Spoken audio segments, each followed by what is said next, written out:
कोल्हापूर विभागातून महाराष्ट्र कर्नाटक एसटी सेवा गेल्या 5 दिवसापासून बंद आहे आणि याचा मोठा मनस्ताप सीमा भागातील नागरिकांना देखील बसताना दिसतोय। आपण जर पाहिलं तर महाराष्ट्रातून ज्या कर्नाटककडे बस येत आहेत त्या बसची अशा पद्धतीने पोलिसांकडून चौकशी केली जाते, तर दुसऱ्या बाजूला जे काही प्रवासी महाराष्ट्रातून कर्नाटककडे जाणार आहेत ते या महाराष्ट्र कर्नाटक सीमेवर असलेल्या कोगनोळी टोल नाका परिसरापर्यंत येतात। तिथून त्यांना चालत हा टोल नाका पास करावा लागतो आणि या ठिकाणाहून पुन्हा त्यांना कर्नाटक आगाराच्या बसनं सीमा भागात किंवा कर्नाटकमध्ये जावं लागतं। अशा पद्धतीची परिस्थिती गेल्या 4 ते 5 दिवसापासून या सगळ्या टोल नाका परिसरामध्ये आपल्याला पाहायला मिळते आणि त्यामुळे एक मोठा मनस्ताप या सगळ्या प्रवाशांना सहन करावा लागत असल्याचं पाहायला मिळतंय। एका बाजूला ही सगळी बस सेवा पुन्हा एकदा पूर्ववत व्हावी यासाठी बेळगाव जिल्हा प्रशासन आणि कोल्हापूर जिल्हा प्रशासन प्रयत्न करत असले तरी पोलीस सुरक्षा घेऊन ही सगळी बस सेवा सुरू करता येईल का याबाबत देखील प्रयत्न सुरू आहेत। मात्र आपण बघतोय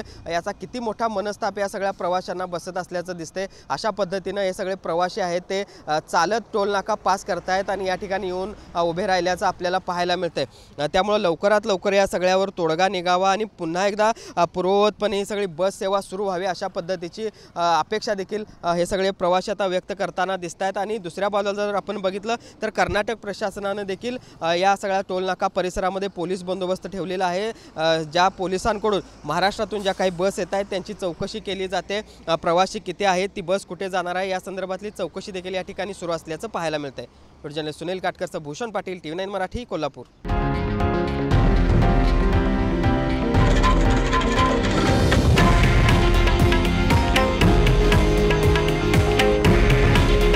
हे आहे देशातील नंबर 1 न्यूज नेटवर्क आणि आपण पाहत आहात TV9 मराठी।